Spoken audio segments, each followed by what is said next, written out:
Hello Sir Mark, at magandang araw sa inyong lahat ng mga nakikinig sa channel na ito. Nais ko lang ibahagi ang kwentong ito sa inyo na hango sa tunay at sarili kong karanasan noong nag-aaral pa lamang ako. Nasa kolehiyo na ako nang nangyari ang karanasan ko na ito. Tawagin niyo na lang ako sa pangalang Eunice. 26 na taong gulang na at nakatira sa bahaging rehiyon ng Calabarzon. Nangyari ito noong nasa ikaunang baitang ako sa kolehiyo. Sa pagkakatanda ko ay bagong lipat pa lang ako sa paaralang pinapasukan ko na hindi ko na lamang papangalanan pa bilang respeto na lang po sa paaralan na yon. Basta sikat ito sa lugar namin. Nakapasok ako roon sa kadahilan ng pangarap ko talaga ang makapag-aral sa eskwelahan na yon noong nasa elementarya pa lang ako. Gusto ko dun mag-aral dahil nakikita ko ang advertisement nila sa telebisyon. Nang mga panahong yun kasi ay usong-uso pa ang komersyal ng mga college school institution, kung kaya nagsikap ang mga magulang ko na matupad ang makapag-aral sa pinapangarap kong paaralan. Kaya naman nang makapasok ako roon ay tuwang-tuwa talaga ako. Hindi ko man tanda ang eksaktong nangyari pero ito ang buod. Isang araw nun, habang naglalakad ako patungong library para manghiram ng librong kakailanganin ko para pag-aralan ng mga pagsusulit namin sa mga susunod na araw, nang may nakaagaw ng pansin ko habang hinahanap ko ang librong kakailanganin ko. Nasipat ko sa di kalayuan sa akin ng isang babaeng nakatayo at nakasubsob ang ulo sa mga librong nakahilera. Noong unay, inakala ko pang natutulog ito. Ngunit di naglaon ay may naririnig akong mahinang paghikbi. Kaya naman nagpalinga-linga pa ako sa paligid nang akalain kong galing sa iba ang ingay na naririnig ko. Sa isip-isip ko pa noon, ay sino naman ang nasa matinong kaisipan ng magdadrama sa library, di ba? Pilit ko na lang binaliwala ang halinghing na naririnig ko at hinanap na ang librong kailangan ko. Ngunit habang tumatagal ay tila ba palakas ng palakas ang iyak na yon.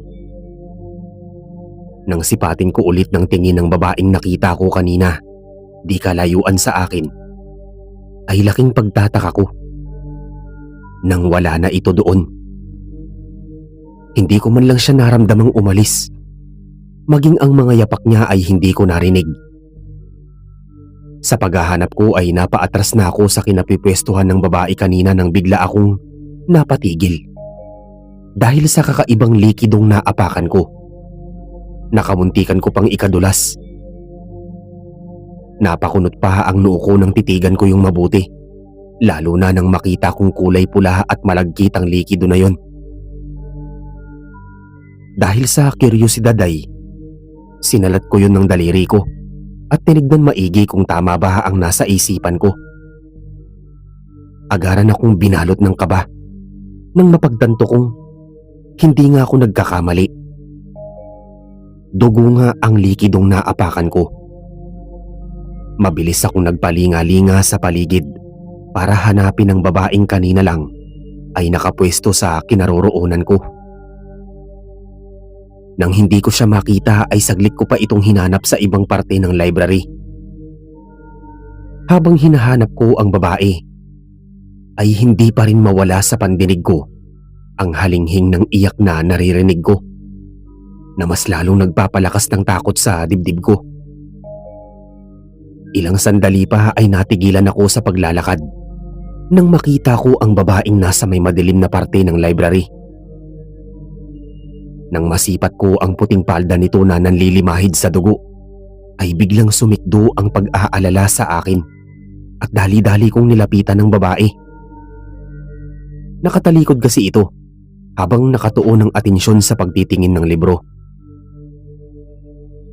Miss, may dugo yung palda mo." Wika ko nang makalapit ako sa kanya at akmang kakalabitin ko na ito nang makita kong marahang gumalaw ang ulo niya, ay hindi ko na tinuluyang pagkalabit sa kanya. Pero ilang sandali pa ang makalipas ay wala pa rin itong ginawa, kung kaya naisip kong baka hindi niya narinig ang sinabi ko. Tuluyan ko na nga itong kinalabit at sinabing may dugo sa palda niya. "May dugo?" Rinig kong tanong niya na sa sobrang hina nun ay halos hindi ko na marinig. "Oo, may dugo yung palda mo. Dinatnan ka yata."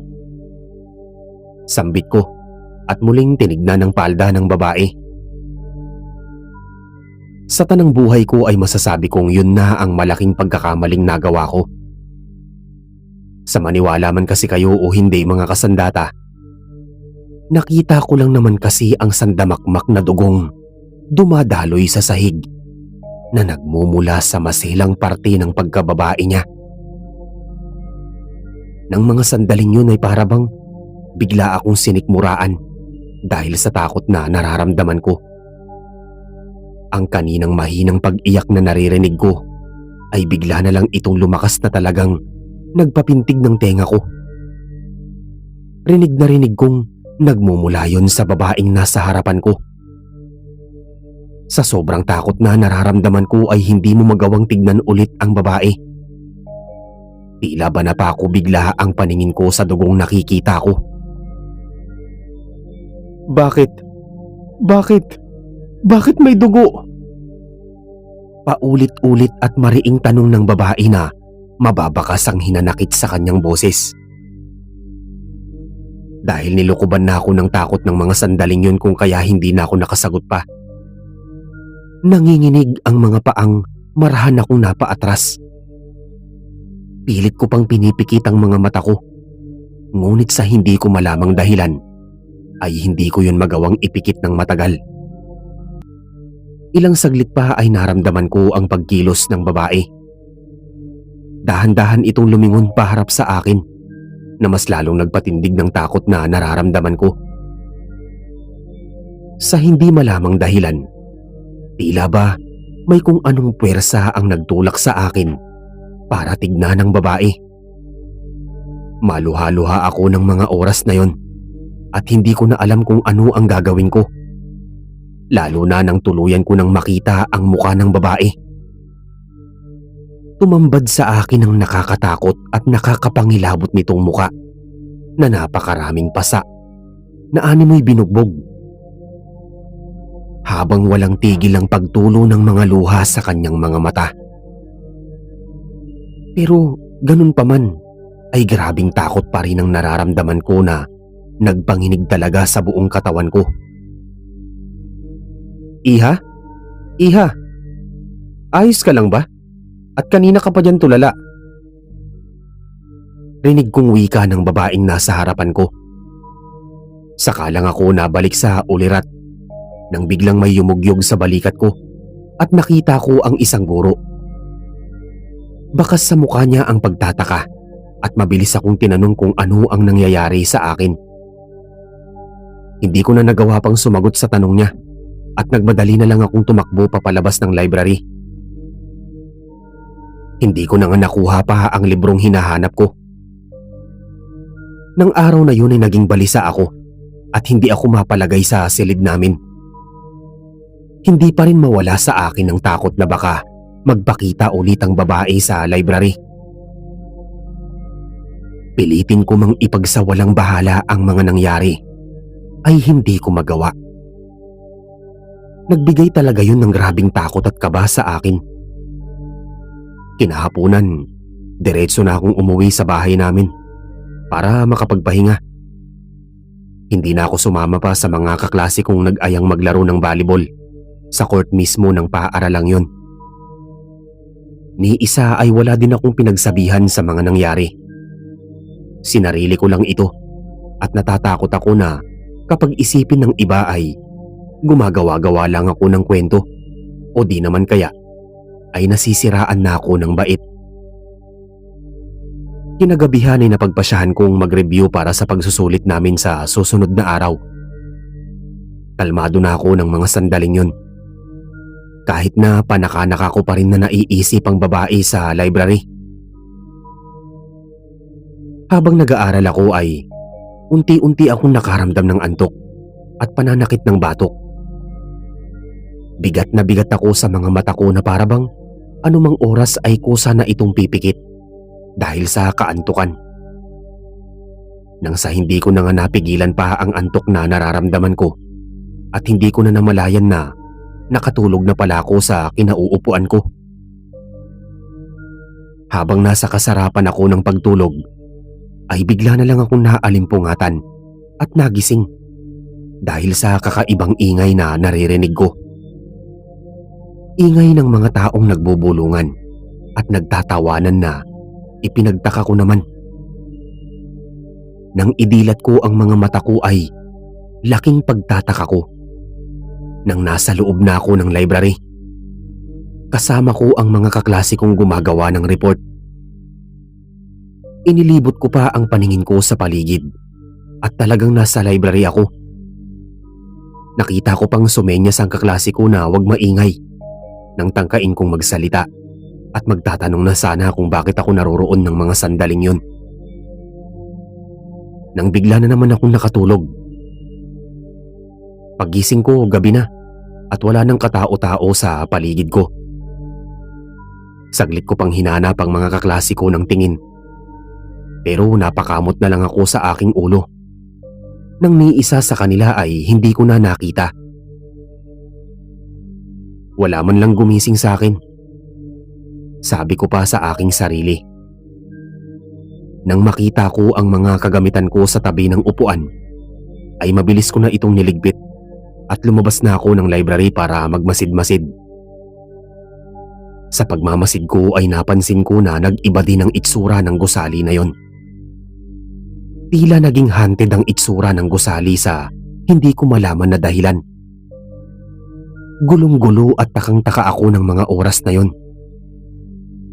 Sa paglalakad ko ay dinala ako ng mga paa ko sa banyo, kung saan nasa dulong parte na ito ng paaralan namin.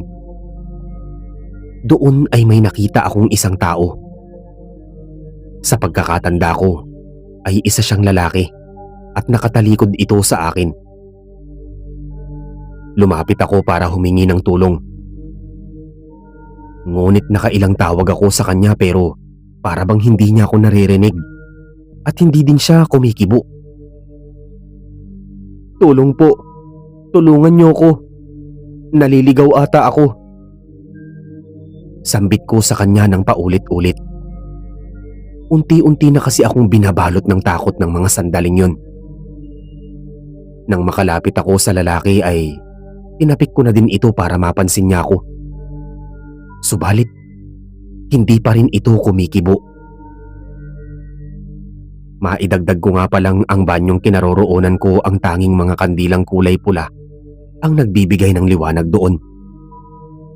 Kung kaya naman pula ang naaaninag ko sa paligid na mas lalong nagbibigay ng takot sa akin. Napansin ko pang nakabukas ang gripo sa lababo at palakas ang tunog ng patak ng tubig na dumadaloy sa gripo na yon. Hanggang sa narinig ko na tumatawa na din ang lalaking kasama ko sa loob ng banyo. Noong una mahina lang ito, hanggang sa palakas ng palakas ang tawa nito na animoy. Tawa ng isang demonyo. Nakakarindi ang tawang nililikha niya at nanunuot yun sa kalamnan ko.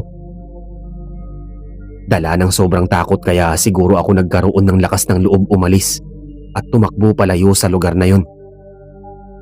Dali-dali akong lumabas ng banyo at tumakbo palayo. Hindi ko alam kung saan ang tungo ko ng mga sandaling yon. Basta't tanging pagtakbo ng mabilis lang ang ginagawa ko. Makaraan ng mahabang pagtakbo ay nakaramdam na ako ng pagod. Kung kaya tumigil muna ako sandali para magpahinga. Lakad-lakad lang muna ang ginawa ko hanggang sa may natanaw akong isang babae sa di kalayuan. Dali-dali ko itong nilapitan ng hindi tinitig ng maigi ang itsura nito. Nagbabaka sakaling matulungan niya akong makaalis sa lugar na yon. "Tulong! Baka pwede niyo po akong matulungan." Sigaw ko sa kanya. Ngunit nang ilang dipa na lang ang layo ko sa babae, ay nakita kong bigla na lang nagbago ang posisyon nito. Iba ang postura nito. Nakabend na ang katawan niya at nakaharap siya sa akin na ikinatigil ko sa paglalakad. Nakita kong napakadumi ng suot niyang puting damit. Nanlilimahid yun sa dugo. Mahaba din ang buhok niya at ang malala pa nito, inikot niya ng dahan-dahan ang ulo niya habang nakatitig pa rin sa akin ng mga matang namumula at mabalasik na nakatingin sa akin. Rinig na rinig ko ang lagutukan ng mga buto niya sa leeg. Halos walang mapagsidla ng takot at kilabot na nararamdaman ko nang makita kong paano umikot ang ulo ng babaeng yun. Nang akmang hahabulin na ako ng babae, ay mabilis pa sa 4:00 kumaripas ako ng tumakbo para makalayo sa parting yun. Takbo dito, takbo doon. Kakatakbo ko ay halos sumuko na ako dahil hindi ko na alam kung saan ako tutungo. Nagkaroon din ng saysayang pagtakbo ko nang mahanap ko na ang exit sa gusali na yon. Kahit na hinihingal ay tuloy pa rin ako sa pagtakbo. Sa kabutihang palad, may nakasalubong akong gwardiya ng paaralan. Pero ng mga sandaling yon ay hindi ko ito kilala at yun palang ang unang pagkakataong nakita ko siya. "Anong ginagawa mo dito?" tanong sa akin ng gwardiya. "Tulungan niyo po ako. May mga humahabol po sa akin." Tugon ko habang naghahabol ng hininga. Nakatingin lang sa akin ng gwardiya at ilang segundo pa bago ito nagsalita ulit.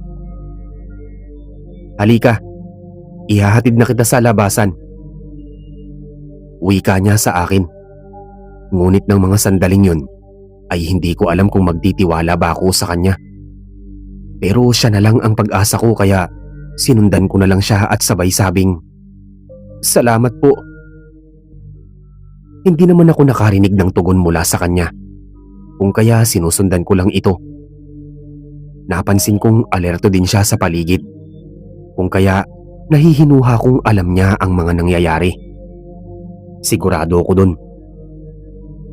Sinamahan niya talaga ako palabas ng gate hanggang sa makasalubong ko ang sarili ko na talagang nagpagulat sa akin at nanlaki ang mga mata ko sa nakita ko.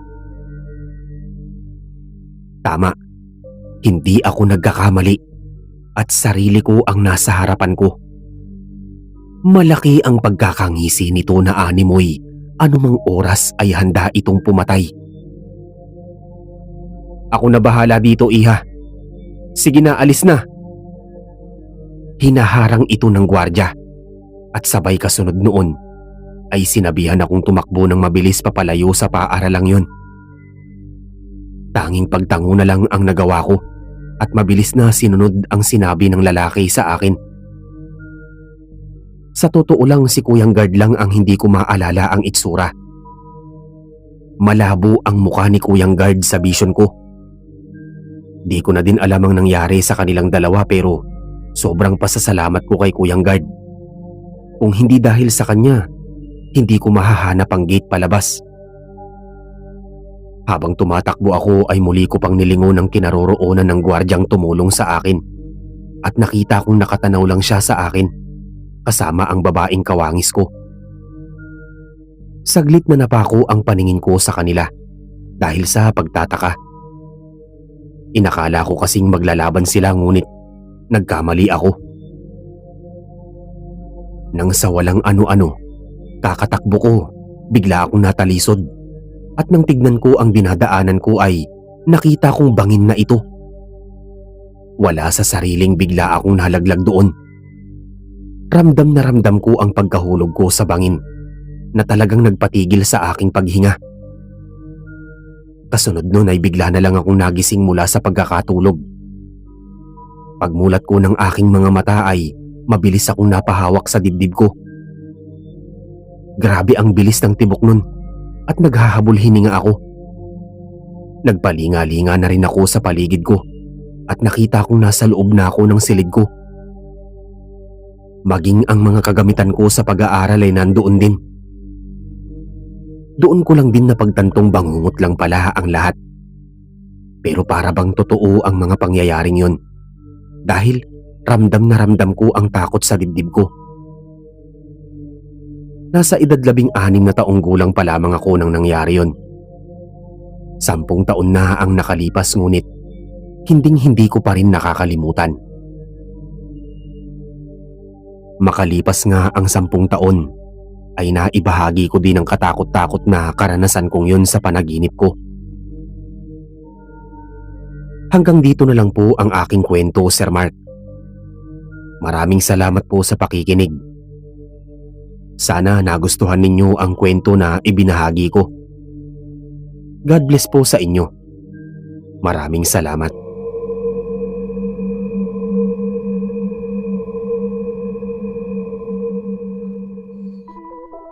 Maraming salamat po sa pakikinig ng kwento natin para sa araw na ito. Iniimbitahan ko po kayong mag-subscribe sa side channel natin na Pagsapit ng Gabi Horror Stories. Dito ko po ilalapag ang mga fiction horror stories na isinulat ng mga magagaling nating mga writers. Ilalagay ko po ang link sa comment section. Pindutin nyo lang at sana makapag-subscribe po kayo. Muli po, Pagsapit ng Gabi Horror Stories. Sa mga hindi pa nakasubscribe dito sa Sandatang Pinoy, mag-subscribe na po kayo at pindutin ang notification bell. Muli po, ako po si Mark. Maraming salamat po sa inyong lahat.